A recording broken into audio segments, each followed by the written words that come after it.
Have you ever felt a strange pull while staring into a mirror eye, as if something beyond your reflection was looking back? There is a reason the ancients feared mirrors, and it wasn't vanity. It was because they believed mirrors weren't just tools for grooming, but gateways, portals. Not metaphorical, but actual thresholds between worlds, between the seen and the unseen, between the conscious mind and the hidden layers of the soul. In many spiritual traditions, mirrors were never neutral objects.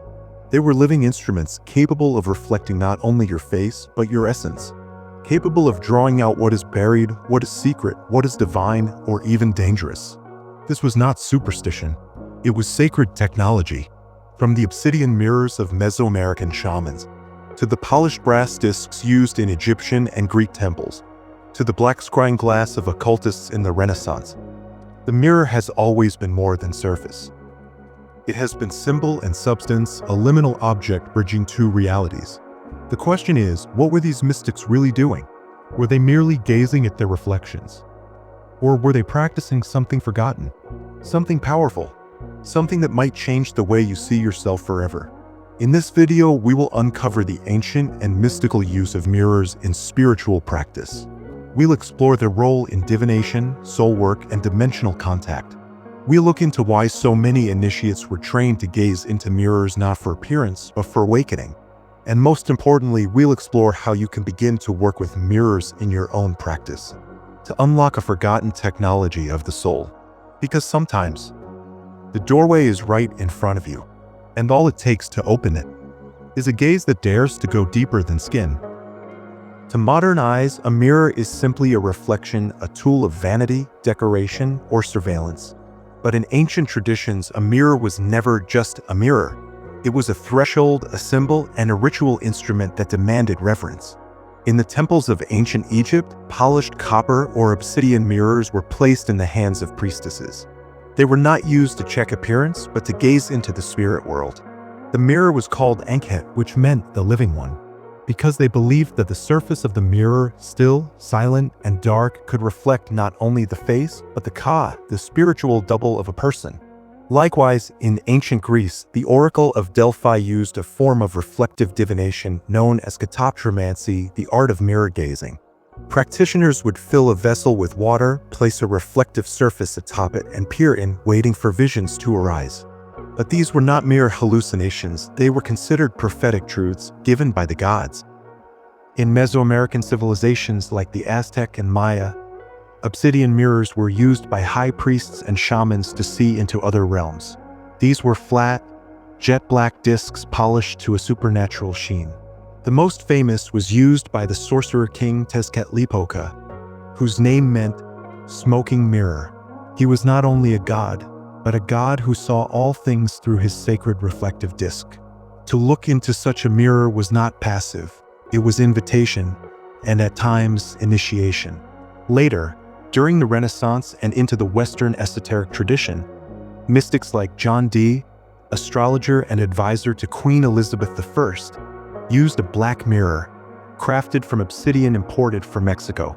He claimed the mirror allowed him to communicate with angels, using a complex system of symbols and language known as Enochian. He did not simply stare into it.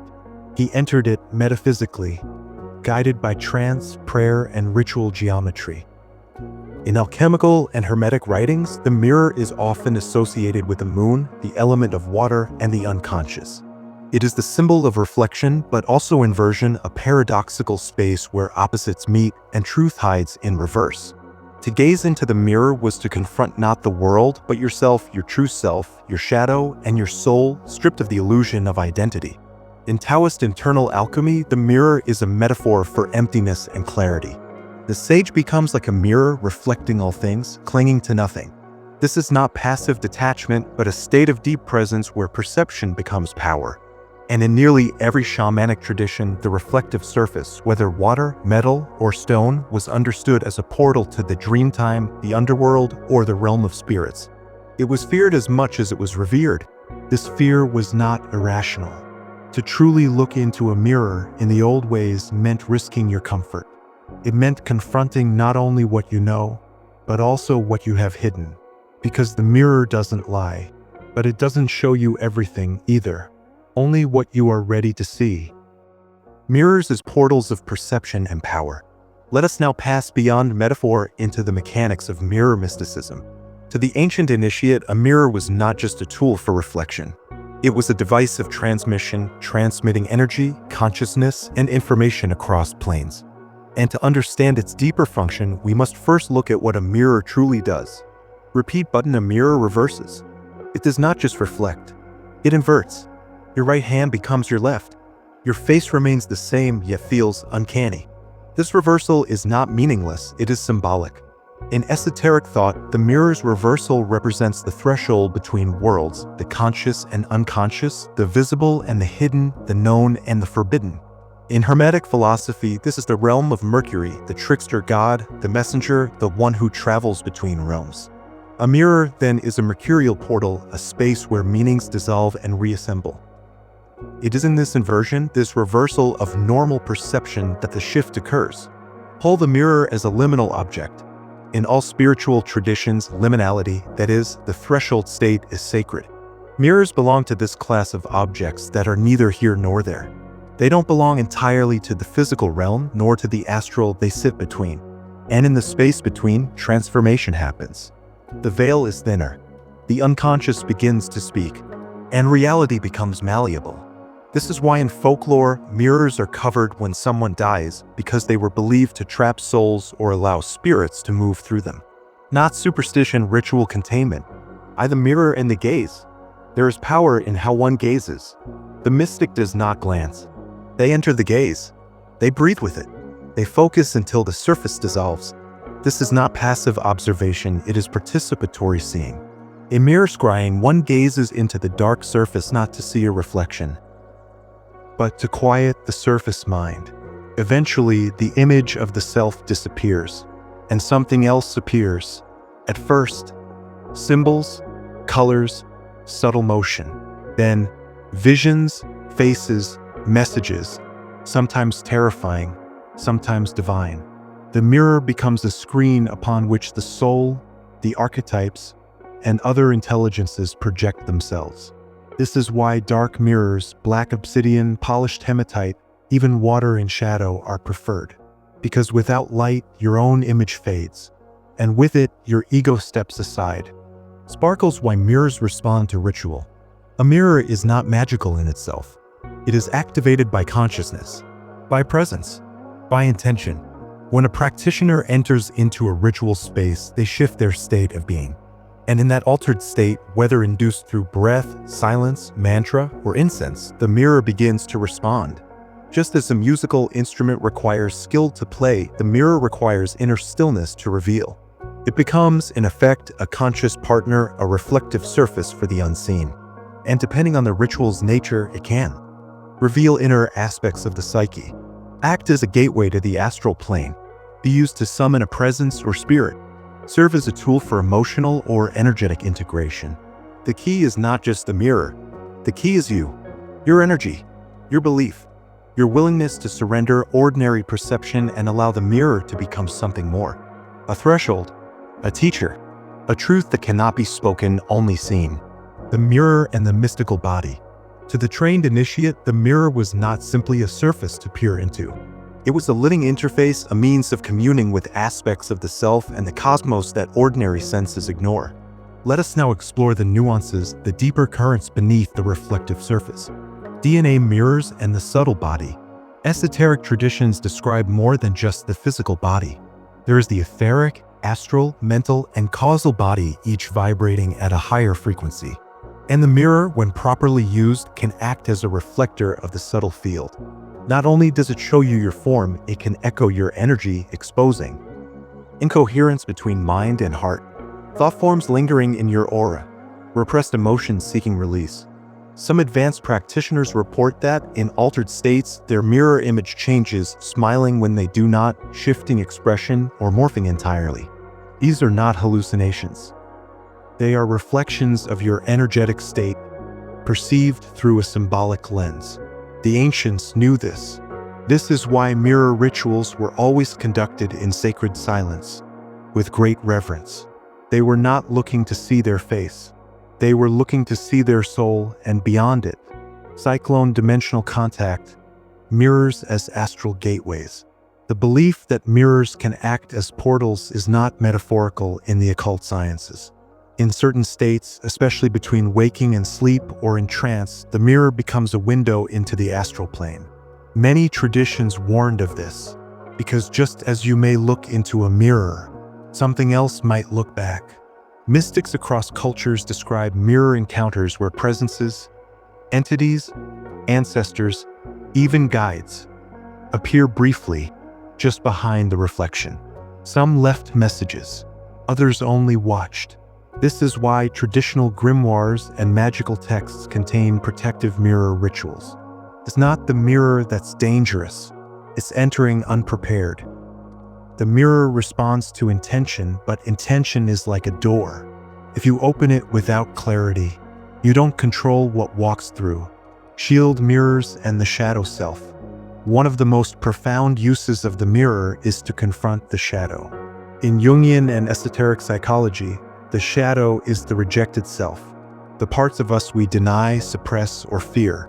When you stare into a mirror with sincere stillness, without blinking, without judgment, you may begin to feel a presence watching you. It is you, but not the you present to the world. It is the raw self, the primal self, the complete self. And for many, this confrontation is terrifying, because it strips away the persona. It reveals pain, loneliness, desire, divinity. The mirror becomes the temple in which shadow and soul meet, not for spectacle, but for integration. This is why in initiation rites, ancient and modern, a moment always comes when the student is left alone before a mirror. No teacher, no guide, just the self. This moment is the true beginning. Compass why most never see beyond the glass. The mirror only reveals what you are ready to face. If you approach it casually, it remains a surface. If you approach it with fear, it reflects that fear. But if you approach it with sacred intention, silence, and courage, it begins to shimmer. It begins to open. This is not a game. It is a sacrament.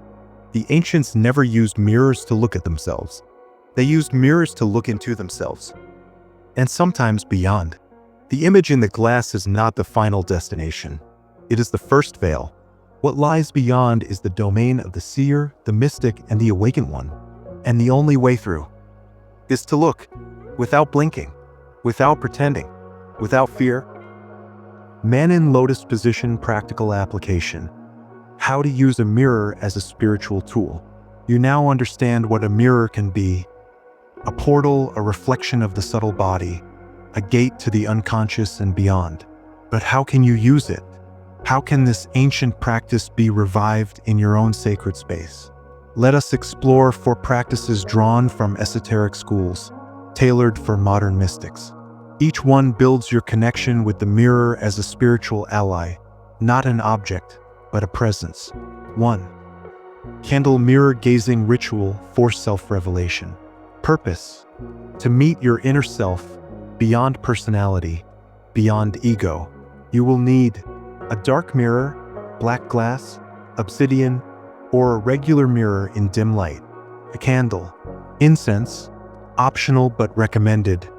Frankincense or myrrh. Steps: sit alone in silence, in a darkened room. Place the candle so that it does not reflect in the mirror. Breathe deeply. Still your body. Calm your thoughts. Gaze softly into the mirror. Don't strain. Let your eyes relax. Do not seek anything. Just watch. After 5 to 10 minutes, your face may begin to shift, blur, or change. This is normal. Stay with whatever arises. Observe. Do not judge. Let the mirror speak in its own way. Do this for 10 to 20 minutes. Then close the ritual with gratitude. Write down what you saw, felt, or sensed. This practice builds psychic perception, confronts the shadow, and deepens your self-knowledge. 2. New moon scrying with the mirror for vision or guidance. Purpose: to access symbolic insight from your unconscious or the spiritual plane. Steps: begin as above, but before starting, write down a clear question. E.g., what is blocking my growth? Or what message do I need right now? Gaze into the mirror with the question held silently in your heart. You may begin to see symbols, images, colors, or even brief scenes. When you feel the vision is complete, close the session and interpret the symbols intuitively, not analytically. Note, you are not predicting the future. You are engaging in symbolic dialogue with the deeper layers of your mind and spirit. 3. Shield mirror cleansing and charging. Mirrors absorb and reflect energy. Before deep work, cleanse it regularly. To cleanse, wipe the mirror with salt water or white sage smoke. Visualize stagnant energies dissolving. To charge, leave it under moonlight, or surround it with charged crystals like obsidian, moonstone, or selenite. Speak an intention into the mirror before use. For example, reveal what is hidden. Reflect my truth. Open the gate of wisdom. Treat the mirror as you would treat a sacred tool because it is. 4. First quarter moon, the 7-day shadow reflection challenge. Purpose: to build courage and spiritual resilience. Each night for 7 days, sit before the mirror and speak aloud. One truth you're afraid to admit. One feeling you usually suppress. One strength you've forgotten you have. Look yourself in the eyes the entire time. By the end of the week, you will feel something shift deep inside. More grounded, more whole, more you. Crystal ball final tip: choose your mirror with intention. For deeper work, avoid mirrors you use for vanity. If possible, dedicate one mirror purely for spiritual use. Wrap it in cloth when not in use. Place it near your altar or sacred space. You are training the mirror to hold a field, a memory of ritual, presence, and depth. And over time, it will respond more quickly, more clearly, more powerfully. Remember, this is not about superstition. It is about perception. It is about restoring a forgotten dialogue between the self and the sacred. And all you need is your gaze and a still surface. The mirror as teacher and threshold. In a world obsessed with surfaces, the mirror has become a forgotten teacher.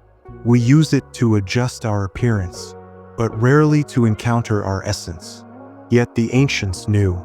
They knew that beneath the glass lies a hidden chamber, not in the object itself, but in what it reveals when you are finally ready to see. A mirror is not just a tool. It is a threshold. It reflects, it reverses, and it reveals. It reveals the you that others never see. It reflects your fears, your longings, your power. And if you are brave enough, still enough, it will open. Because a mirror is not just a surface. It is a language, one that speaks in symbols, shadows, and light. And when used with reverence, it becomes a sacred conversation between the seen and the unseen, between you and what watches you from beyond. So ask yourself, when I look into the mirror, do I only see a face? Or do I sense a presence, a truth, a gate? It is easy to dismiss such things, to call them imagination, trick of the eye, old superstition. But the spiritual path has always required one thing: vision beyond appearances. If you feel called to the mirror, answer, not with vanity, but with presence, with humility, and with the courage to face not only your light, but also your shadow. Because somewhere in that still surface, just behind your reflection, something ancient is waiting to be remembered. And the moment you look without fear, the moment you look with your whole being, it will look back, and you will never be the same.